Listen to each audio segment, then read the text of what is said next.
Baleia assassina. Um nome que inspira terror nos homens do mar em todos os oceanos do mundo. Os romanos a chamaram de orca, que significa o demônio do inferno. Na realidade, ela é um golfinho, o maior de seu grupo. Um macho adulto pode pesar até 8 toneladas e sua barbatana dorsal chega a 1,80 m. A orca é um predador formidável. Como os lobos, às vezes caça em grupos. Frequentemente, os marinheiros contam ter visto grupos de orcas atacando baleias com até 10 vezes o seu tamanho. Neste raro filme de arquivo, uma baleia azul é perseguida e mortalmente ferida em Baja, na Califórnia. Apesar de não atacar as pessoas nem a vida marinha indiscriminadamente, existe alguma coisa estranhamente aterrorizante nestes animais grandes, eficientes e mortais. Até agora, nenhum homem foi morto por este chamado demônio das profundezas, e milhares de pessoas se reúnem diariamente para assistirem os shows das baleias assassinas nos vários aquários da América do Norte.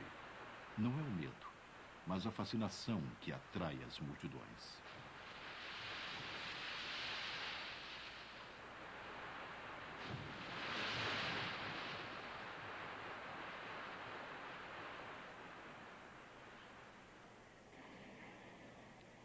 Esta menininha é surda. Ela se comunica pela linguagem dos sinais e está dizendo, eu te amo. Em cativeiro, esta baleia demonstra charme e inteligência. Na natureza, ela é um matador rápido e eficiente.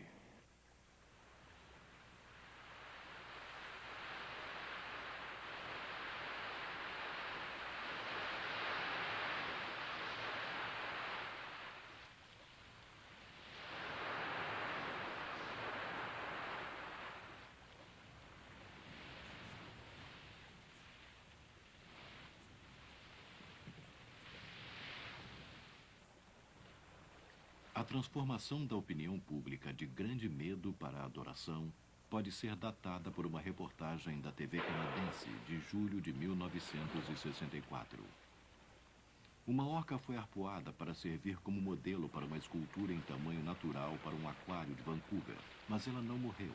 Ao contrário, foi rebocada pelo cabo do arpão para o porto de Vancouver e mantida num cercado provisório. As pessoas ficaram encantadas com seu comportamento dócil. Milhares foram visitar o porto para admirá-la nadando em círculos. Ela foi chamada de Moby Doll.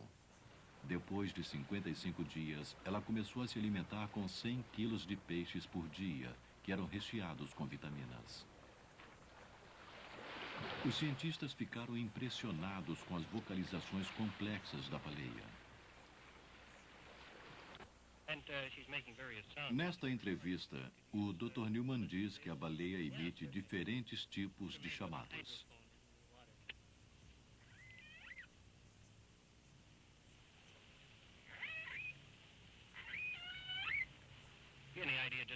Estes chamados foram gravados graças a um hidrofone colocado na água.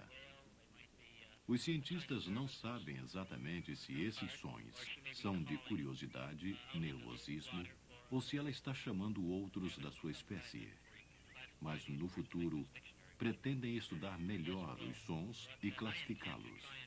Depois disso, vão estudar as reações da baleia a estes sons gravados.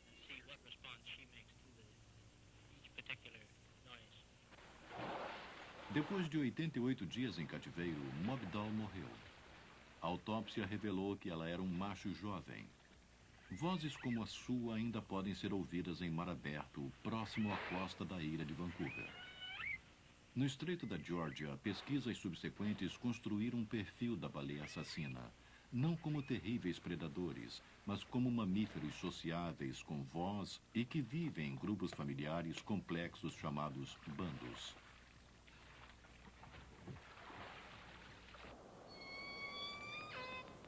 Estas vozes pertencem a um grupo que foi chamado de Bando J. Cada grupo tem seu próprio dialeto. Nesta área, ao sul da ilha de Vancouver, existem 3 bandos residentes que totalizam entre 80 e 90 baleias. O dialeto do bando J é muito semelhante à voz de Moby Doll gravada em 1964.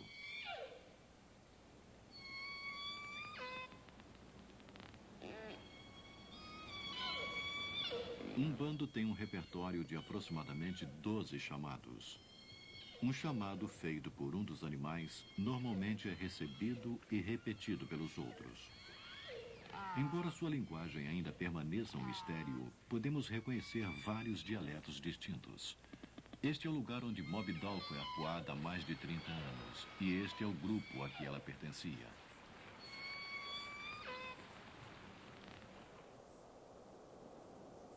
Mais ao sul, em torno da ilha de San Juan, entre a ilha de Vancouver e a costa de Washington, pesquisadores americanos também conhecem bem o bando J. O território deste bando se estende por quase 400 quilômetros e as baleias percorrem este circuito a cada 10 dias. Sob vários aspectos, este é o grupo ideal para se trabalhar. Está regularmente presente e é excepcionalmente tranquilo. A estrutura do bando J é típica. 8 fêmeas, com 6 filhotes de várias idades, seguidas por 3 machos, todos eles filhos de algumas dessas fêmeas.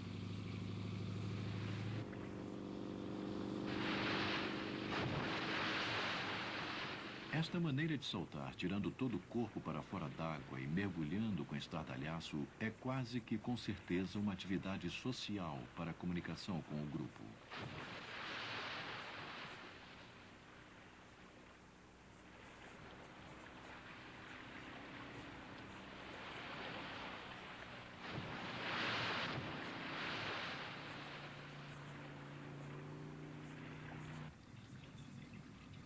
Os pesquisadores conseguem fotografar e identificar cada um dos membros dos 3 bandos, reconhecendo-os pela forma das nadadeiras e pelas cicatrizes no dorso. Esses registros fotográficos fazem parte de um acervo que permite que outros pesquisadores participem do trabalho.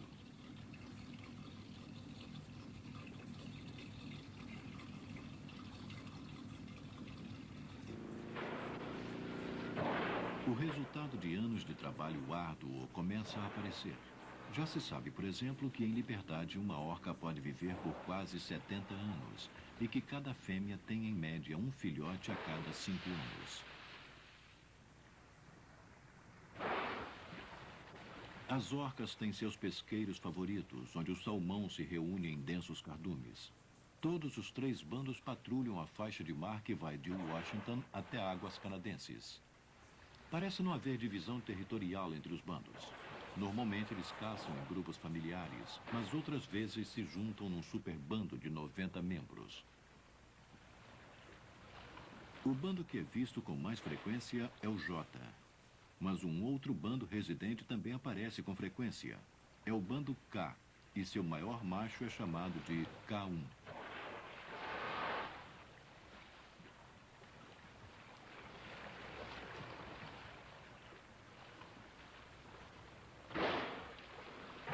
Por todo o estreito de Haro, entre a ilha de San Juan e Vancouver, embarcações de passeio e penhascos proporcionam uma ampla visão das baleias que passam. A observação das baleias se tornou um passatempo comum na região. Muitos dos observadores contribuem com o trabalho dos pesquisadores, reportando o aparecimento das baleias entre as ilhas.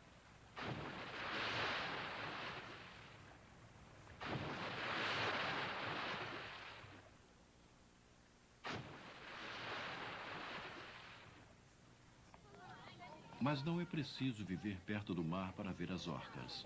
Hoje elas representam uma gorda fatia no show business, uma das maiores arrecadações da América.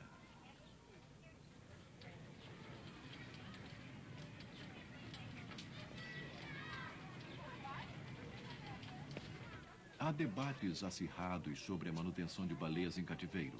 Algumas pessoas dizem que as baleias estão sendo exploradas para proporcionar divertimento. Por não tratarem as baleias da maneira certa, muitos aquários estão desacreditando todo o negócio. Das 127 orcas que foram caçadas e mantidas em cativeiro desde 1961, somente 35 estão vivas.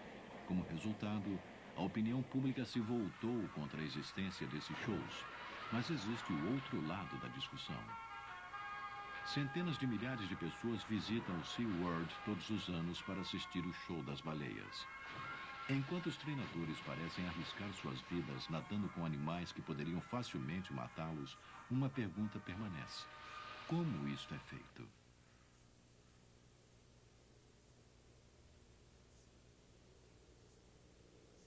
O treinamento é feito entre os shows. Não é questão de recompensa material, nem o uso da força. Os treinadores logo descobriram que as baleias são muito independentes para receber suborno e muito grandes para receber ordens. As baleias não são recompensadas com peixes. Elas têm todo o peixe que quiserem durante todo o dia. Sua recompensa é o tratamento carinhoso e às vezes vigoroso que recebem de seus treinadores.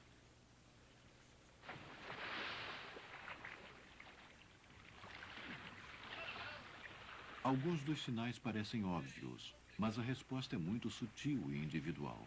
Se uma pessoa qualquer gesticular assim para uma das baleias, ela entenderá perfeitamente o que se está pedindo, mas provavelmente não obedecerá. A baleia apenas responde aos sinais de uma pessoa que ela conhece e confia.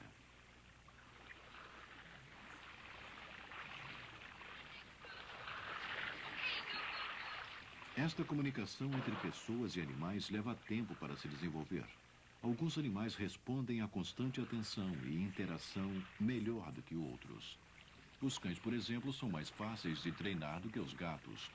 Os treinadores do SeaWorld descobriram que as orcas respondem melhor do que os cães. Elas mostram todos os sinais de que apreciam a companhia humana e gostam da variedade de brincadeiras que os treinadores criam.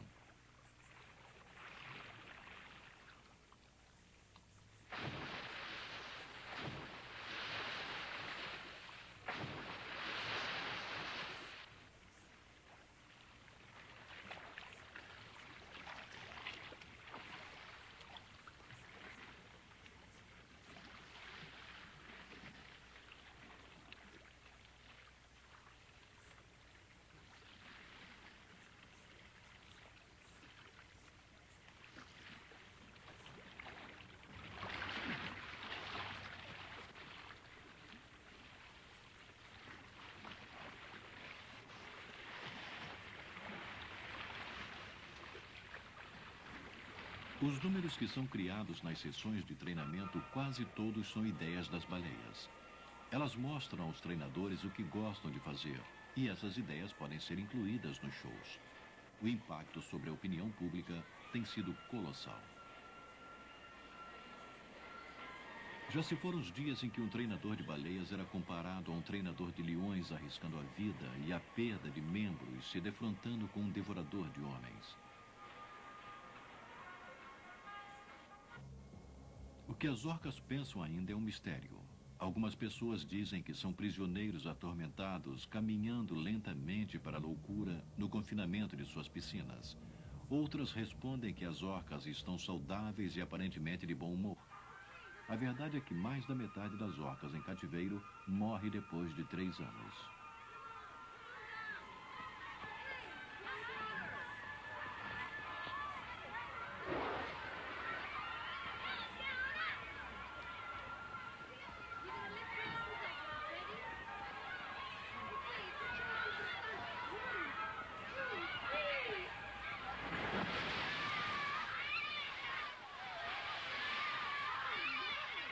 Sejam elas banidas ou encorajadas, os shows arrastam enormes multidões. Não há nada que possa ser comparado a uma baleia assassina nadando a toda velocidade numa piscina.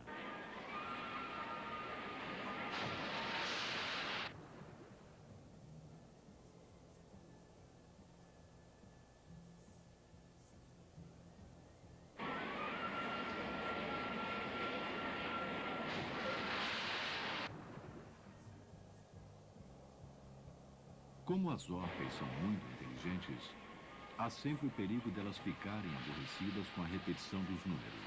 Isso faz com que os treinadores se preocupem em não fazer 2 shows iguais. Este número em particular Foi criado por uma baleia durante uma sessão de treinamento e um ano depois incluído no show. Este foi o tempo que o treinador precisou para aprender a executá-lo.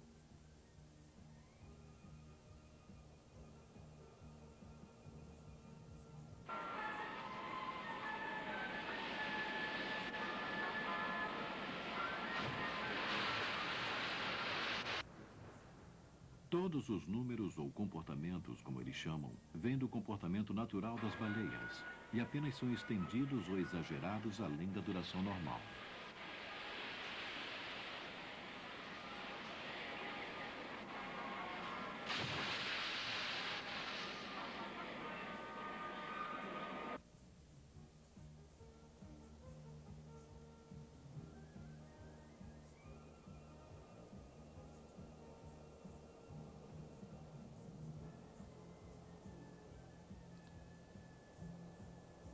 Na natureza, olhar em volta acima da superfície da água é chamado spy hopping. Para o show, a baleia prolonga este movimento e faz uma vistoria demorada. A perfeita sincronização de seus movimentos dá vida ao espetáculo, mas a coordenação perfeita faz parte da vida das baleias e é fácil incentivar essas demonstrações.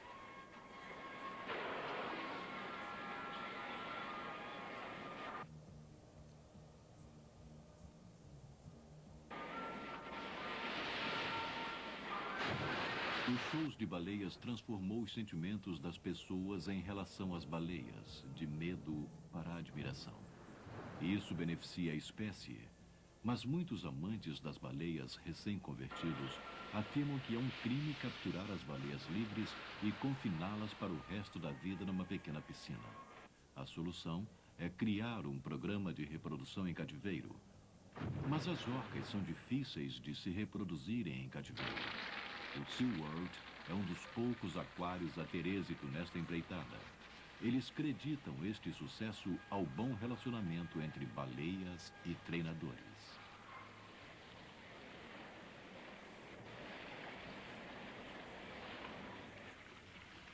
Em seu aprendizado no trato com as orcas, os treinadores perceberam que o jato d'água era muito apreciado. A orca mostrou ser um animal sensual, com uma pele fina e sensível, que responde a um contato suave. Elas parecem gostar tanto da mangueira quanto um gato gosta de ser afagado.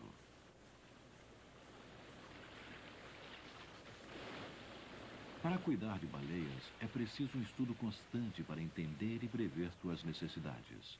Quando Kando, uma das fêmeas do SeaWorld, ficou grávida, os treinadores passaram 6 meses ensinando-a a oferecer as tetas quando fosse tocada no lugar certo, da mesma maneira que faria o bebê para se alimentar.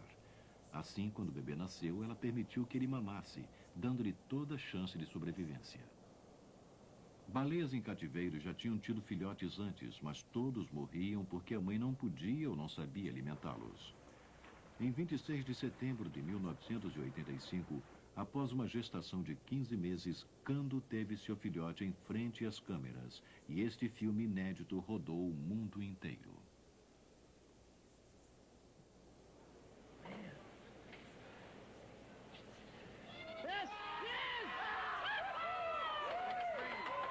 O filhote foi chamado de Baby Shamu, como seu pai.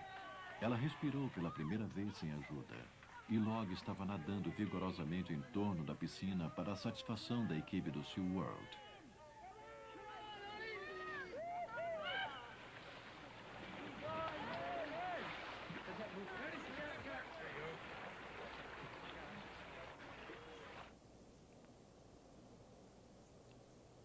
Com uma outra fêmea sempre por perto, como seria na vida em liberdade, Kando estava visivelmente relaxada e confiante o suficiente para alimentar Baby Shamu desde o início, como lhe for ensinado. Antes do seu primeiro aniversário, Baby Shamu já participava do show junto com seus pais.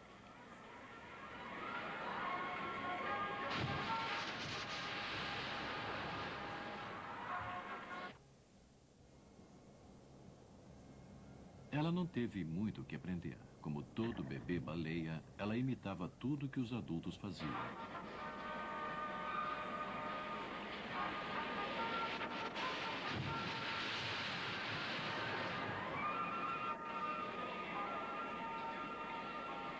Sob o ponto de vista comercial, Baby Shamu representou um lucro monumental. Ela era a estrela do show. Mas ela foi mais importante do que isso. Ela demonstrou que é possível a reprodução e a criação de baleias em cativeiro. Enquanto mais e mais países se dobram à opinião pública e se recusam a permitir que as baleias sejam capturadas em suas águas, a reprodução em cativeiro se torna cada vez mais essencial para que shows como este possam continuar. A sobrevivência de orcas selvagens depende da opinião pública. E o público responde mais positivamente aos movimentos em defesa a um animal que eles sentem que conhecem. As orcas nestes shows e em aquários bem cuidados contribuíram bastante para mudar a mentalidade das pessoas.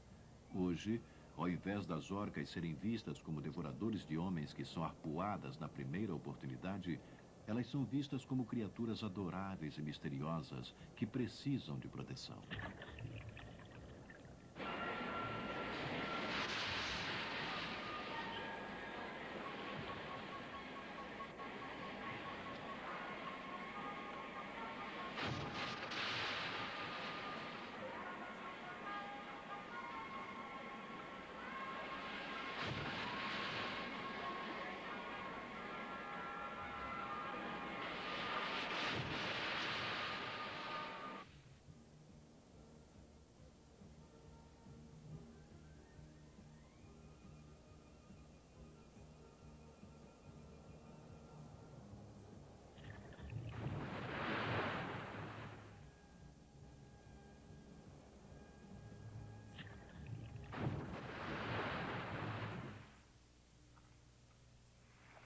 A influência da opinião pública tornou-se um trunfo poderoso nesta baía remota no norte da ilha de Vancouver.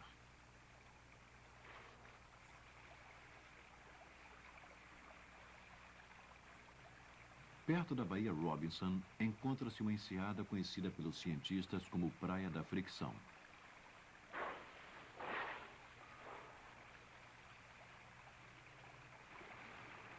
É um lugar mágico e palco de algumas atitudes muito misteriosas. É difícil imaginar o que faz com que esta enseada seja tão atraente para as orcas. Ela é abrigada e o fundo é formado de seixos achatados e lisos, mas é exatamente como as outras baías da região. A água não é muito clara, mas isso não importa para as orcas, porque elas percebem seu mundo muito mais pela audição do que pela visão. Uma das hipóteses é que a configuração acústica da baía, de alguma maneira que os humanos não podem perceber, seja atraente para elas.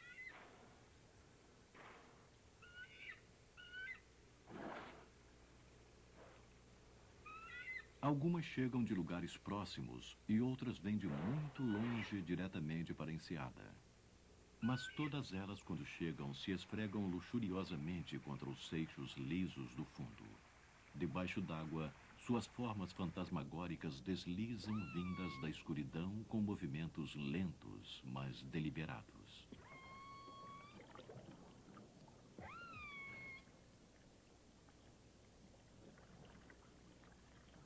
Ninguém sabe exatamente o que significa este comportamento. Mas pela voz das baleias é evidente que é alguma coisa importante. Ninguém mais além delas produz sons como estes.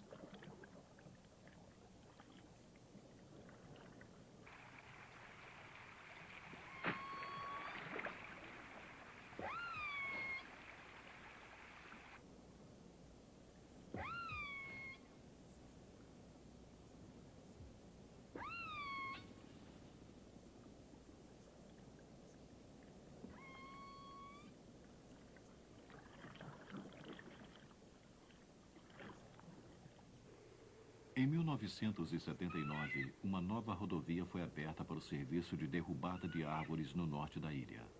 Os troncos eram extraídos para serem usados como material de construção e a polpa da madeira para fazer papel. A derrubada total do mato nas encostas próximas era uma terrível indicação do que poderia acontecer na Baía Robinson.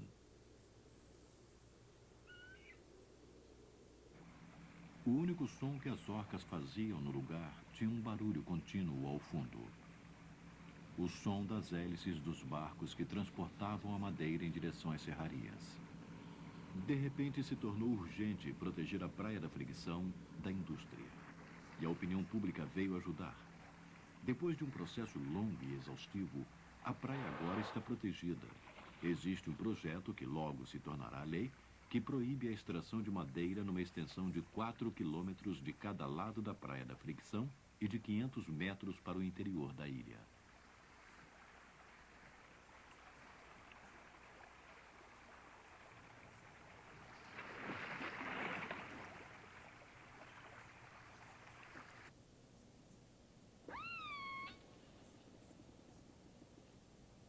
O leque de explicações varia desde higiênico até misterioso. As orcas poderiam simplesmente estar se cuidando, usando a facilidade dos seixos lisos para removerem parasitas de suas peles finas e sensíveis. Outros pesquisadores falam numa conexão sexual.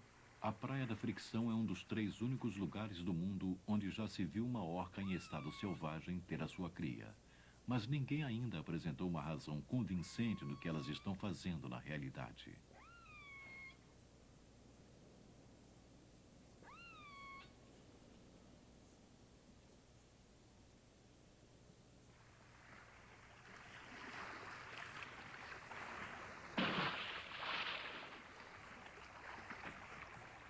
Qualquer que seja esta razão, a suspensão dos trabalhos na Praia da Fricção é uma vitória para os estudiosos das orcas, os amantes das orcas e, é claro, para as próprias orcas. Há 25 anos, sem dúvida alguma, a extração da madeira poderia ter continuado e as orcas seriam sistematicamente exterminadas para proteger os madeireiros.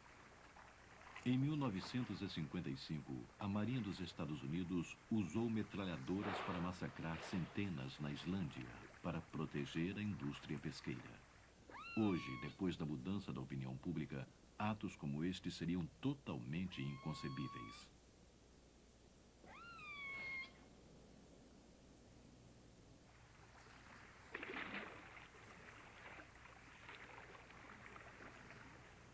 Para entender melhor as orcas, os cientistas começaram a gravar e analisar os sons por elas produzidos. Eles descobriram que seus chamados de contato são únicos em cada bando. E está claro que os conjuntos de sinais chamados de dialetos são passados de geração para geração. Somente 2 grupos de mamíferos são capazes de imitar e aprender sons. Um é o grupo dos golfinhos, onde se inclui as orcas, e o outro é o grupo dos humanos.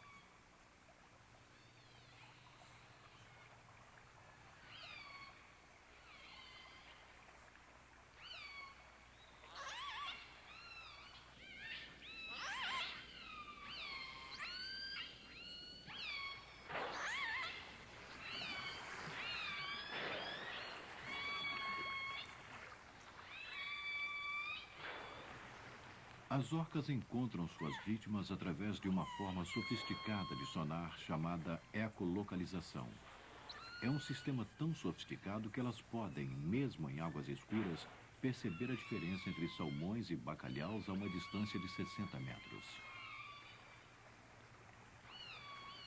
Junto com os guinchos de ecolocalização e uma dúzia de chamados padronizados, as orcas normalmente batem na água com suas caudas e nadadeiras. Mesmo sem entender o significado de seus chamados, é óbvio que elas usam o som para se comunicar. Aqui uma fêmea está tentando dormir, mas seu bebê quer brincar. Da superfície, a cena parece tranquila, mas debaixo d'água, gravações do episódio contam uma outra história. Conforme a fêmea vai perdendo a paciência, sua voz começa a ficar mais alta.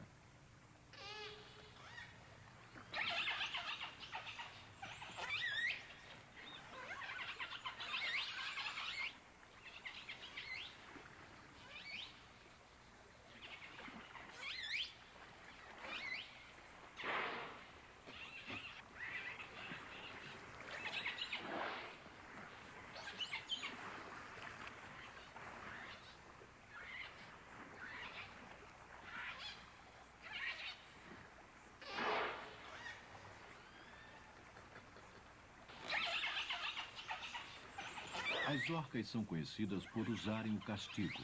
Mas neste caso, as batidas da cauda mandam uma terrível mensagem.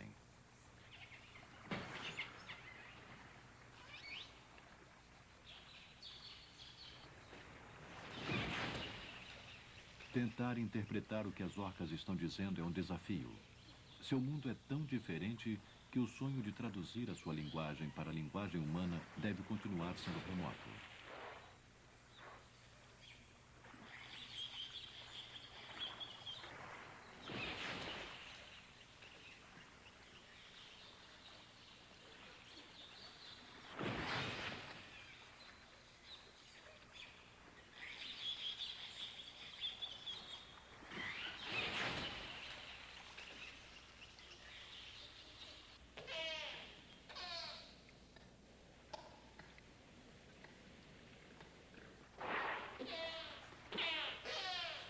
De tempos em tempos, o grupo fica todo junto para descansar por algumas horas.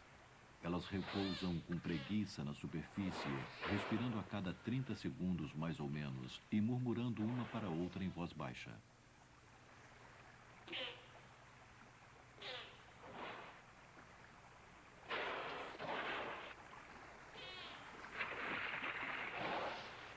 A intervalos regulares, o grupo todo faz um mergulho de 5 minutos.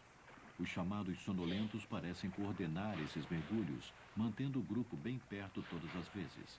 Mas por que esta união é importante para um animal sem inimigos naturais é mais um dos mistérios da orca.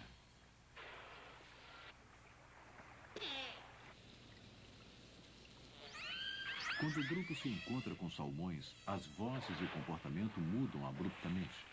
O grupo se divide em pequenos grupos que atacam no que parece ser uma luta desordenada por comida. Os chamados podem ser simplesmente excitação, ou também podem servir para manter as orcas em contato umas com as outras.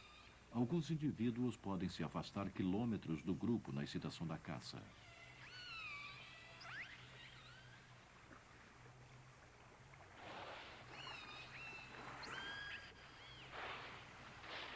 Os pescadores dizem que as orcas caçam em equipe, reunindo o salmão num grupo para que cada uma delas tenha a sua vez de comer. Mas evidências científicas sugerem que é cada uma por si quando o peixe é escasso. Perto das praias do Alasca, enormes cardumes de salmão voltam para seus rios de origem a cada verão.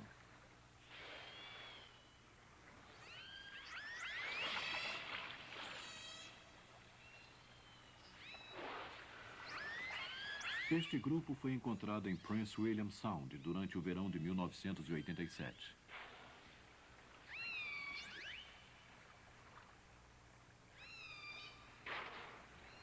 Na superfície é um lugar silencioso, mas embaixo d'água toma vida com os chamados do grupo para comer e os ruídos e zumbidos de seu sonar.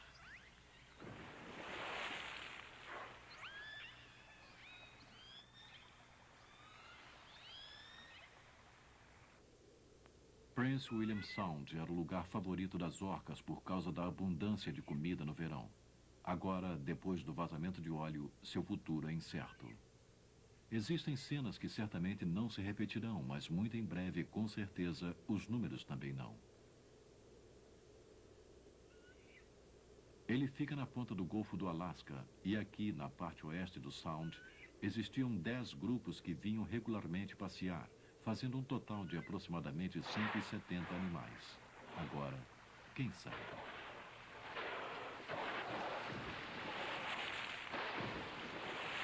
Parece que alguns grupos passam o verão inteiro no Sound e outros apenas o visitam rapidamente. Em outras épocas do ano, os mesmos grupos têm sido vistos desde perto da ilha Kodiak, no oeste, até o sudeste do Alasca, uma faixa de alimentação de quase 1.200 quilômetros. O trabalho de acompanhar e fotografar as orcas do Alasca levou à identificação de alguns residentes, que são os grupos que são vistos ano após ano na mesma área do Sound. Como as orcas vão para o sul, elas se mantêm em contato enquanto viajam, não apenas pelos chamados, mas também fisicamente. As orcas não são os únicos predadores do salmão. Durante o curto período do verão, os barcos de pesca também estão trabalhando. Os pescadores que usam redes de arrastão dizem não ter problemas com as orcas. Os que usam espinhel afirmam já terem visto orcas tirando peixes dos anzóis. Em face da competição, eles revidam. A marca branca na parte da frente da nadadeira é um furo de bala. Evidentemente, a grande transformação nas atitudes humanas em relação às orcas ainda não está completa.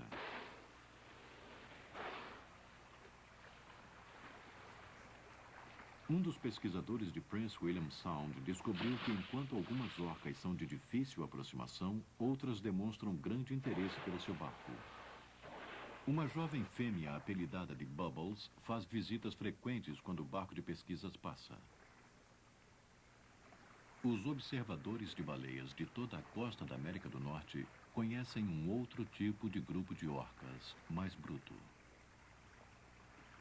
Os cientistas os chamam de transientes, para diferenciá-los dos bandos residentes. Os transientes aparecem com pouca frequência em outras partes da área das orcas, mas no Alasca, esses grupos estão presentes em 1/3 dos encontros com orcas. Sabe-se que eles diferem de várias maneiras dos residentes sociáveis e que se alimentam de peixes, e que seus pequenos grupos viajam quase que silenciosamente.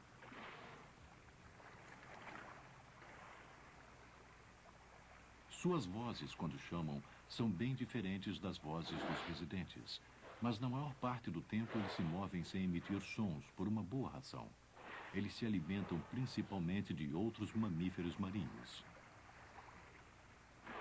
Sua presa principal tem orelhas. Sua atitude típica é se esgueirar nas costas, procurando nas baías por focas descuidadas. Elas podem cobrir grandes distâncias. Um bando foi visto no Alasca em junho e 3 meses depois nas Ilhas San Juan, que ficam a quase 1.500 quilômetros de distância. Os transientes são os maiores e mais ferozes predadores do mar. Aqui em Baja, Califórnia, um grupo deles foi visto atacando uma jovem baleia azul. Uma cena violenta e sangrenta, raramente reportada, mas nunca vista antes na televisão. Cenas como estas foram responsáveis no passado pelo medo que os marinheiros sentiam das baleias assassinas. Se elas podem arrancar grandes pedaços de uma baleia azul, um nadador não teria a menor chance. Os mergulhadores têm mais medo da orca do que dos tubarões, apesar do único ataque confirmado de uma orca contra um humano ter acontecido com um surfista da Califórnia. Provavelmente ele foi confundido com uma foca, mas a baleia recuou imediatamente quando percebeu o engano. O surfista escapou sem grandes ferimentos. Os cientistas recentemente descobriram que os residentes, assim como os transientes, capturam e comem mamíferos marinhos caso o peixe se torne escasso, e de uma maneira espetacular. Em Punta Norte, extremo sul da Argentina, as orcas patrulham a praia à procura de peixe. Elas podem chegar bem próximo da terra, porque a praia se inclina abruptamente a uma profundidade suficiente para que elas possam nadar. Todos os bandos desta região foram identificados através das mesmas técnicas utilizadas pelos pesquisadores americanos, que se baseia na observação das cicatrizes das nadadeiras e da forma da mancha dorsal.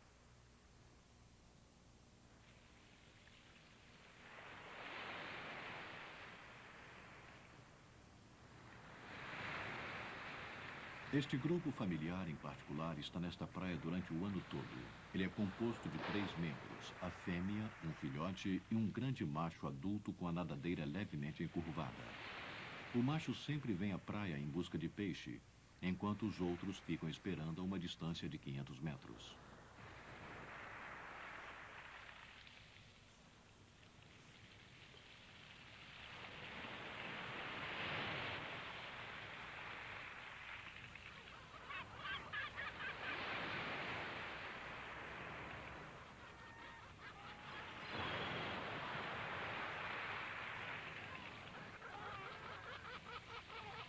Períodos de tranquilidade se alternam com violenta atividade, que é quando a orca encontra sua presa. As gaivotas voam em círculos à espera dos restos.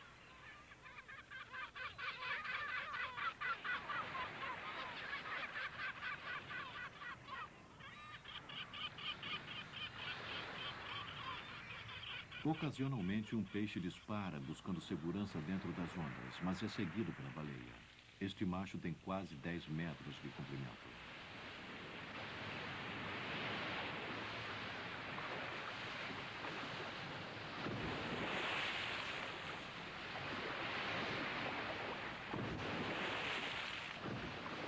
Perto dali, leões marinhos estão a salvo, mas visivelmente alarmados. A praia inclinada e as ondas fortes permitem que a orca retorne facilmente à água.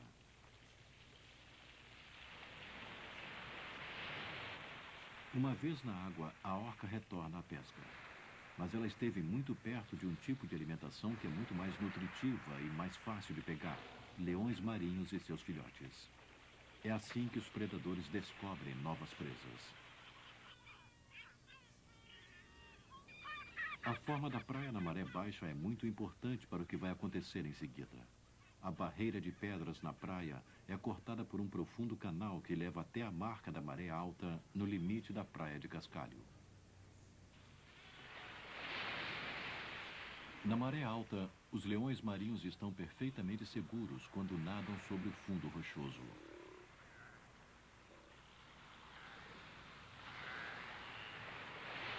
Mas é bom que eles saibam exatamente onde estão. Se eles se afastam do canal ou ficam nas ondas que estão entrando, o sonar da baleia vai detectá-los.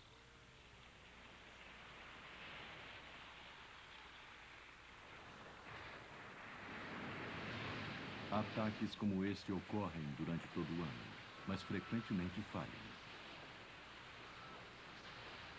Apesar desses ataques terem evoluído por acaso da técnica de pesca próximo à praia, agora quase todas as orcas da Patagônia caçam desta maneira.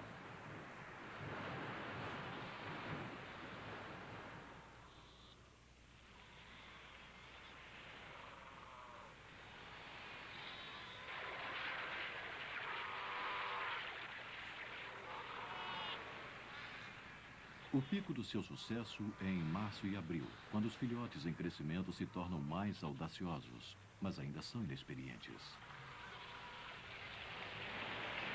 Flutuar na água diretamente em frente às mandíbulas de uma orca parece tolice. Mas o leão marinho adulto sabe perfeitamente onde está o limite da rocha submersa, e a orca não vai ou não pode cruzar esta linha. Os adultos sabem o que fazer. Os jovens inexperientes é que saem perdendo.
O macho leva sua presa para águas profundas, onde sua fêmea e o filhote aguardam para se alimentar.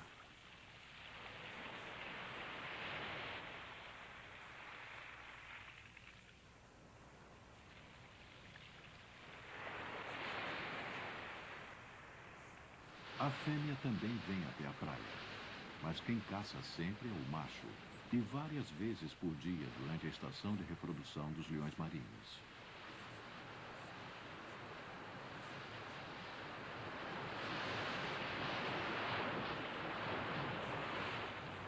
As perdas para a população de leões marinhos no total são insignificantes. Mas para a família de orcas, quando o peixe escasseia, os leões marinhos são um suplemento valioso para a sua dieta. Em Punta Norte, não só os leões marinhos são vítimas das orcas. Elas também pegam presas maiores. Na mesma praia, uma pequena colônia de elefantes marinhos chega todos os anos para ter seus filhotes. Eles lutam para determinar a ordem na disputa pela liderança do grupo nas próximas estações. Os conflitos seguem um ritual. São ensaios para as lutas verdadeiras que acontecerão em 2 ou 3 anos, quando o macho mais velho terá o direito de acasalar com todas as fêmeas que ele puder defender. Apesar de haver poucos ferimentos, os dentes são importantes porque eles determinam a posição social dos jovens machos. As lutas tendem a distrair sua atenção de eventos importantes, como sua posição na praia.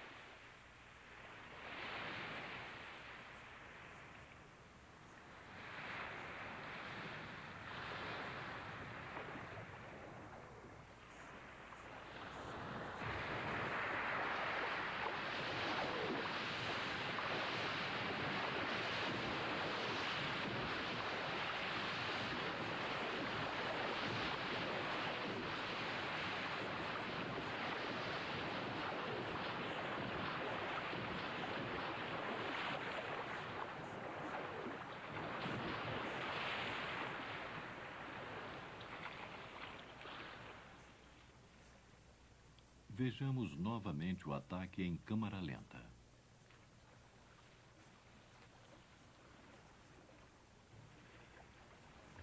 O macho que estava de costas para o mar estava muito concentrado na luta pela posição. Ele não reagiu ao pânico óbvio de seu rival.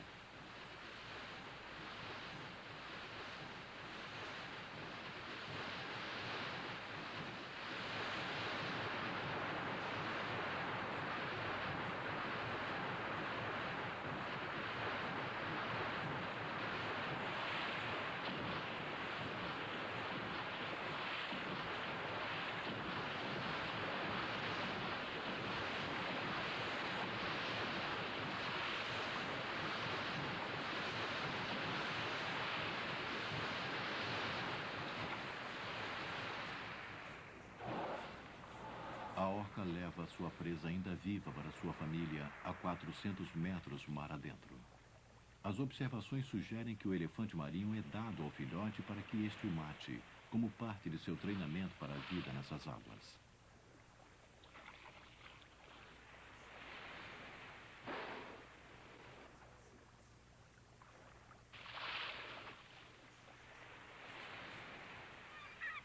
Geralmente, são os transientes os verdadeiros matadores. Mas aqui os bandos residentes procurando peixe também aprenderam a pegar focas.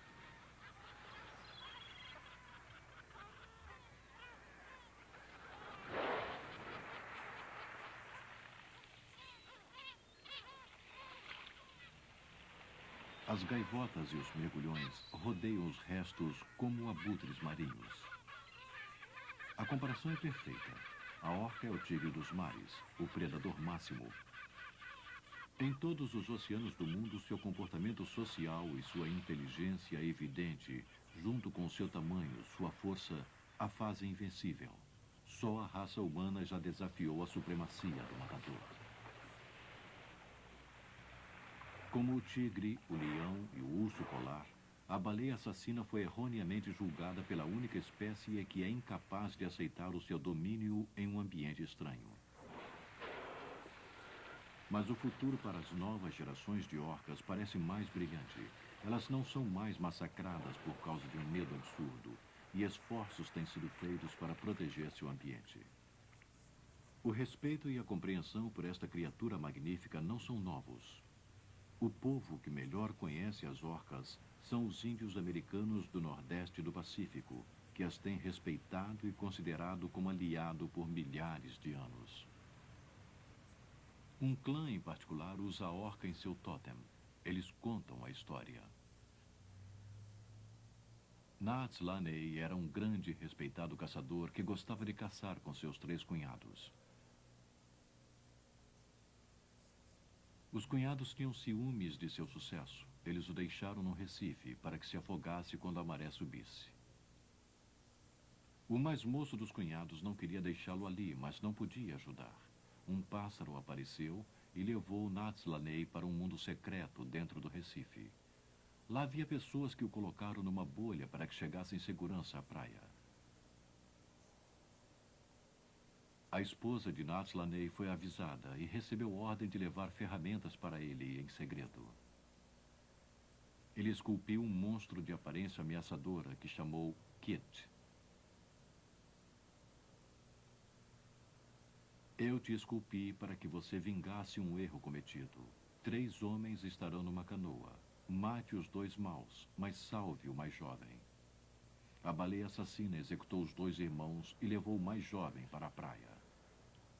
Natslaney ordenou então que a baleia nunca mais ferisse um homem e a soltou no mar.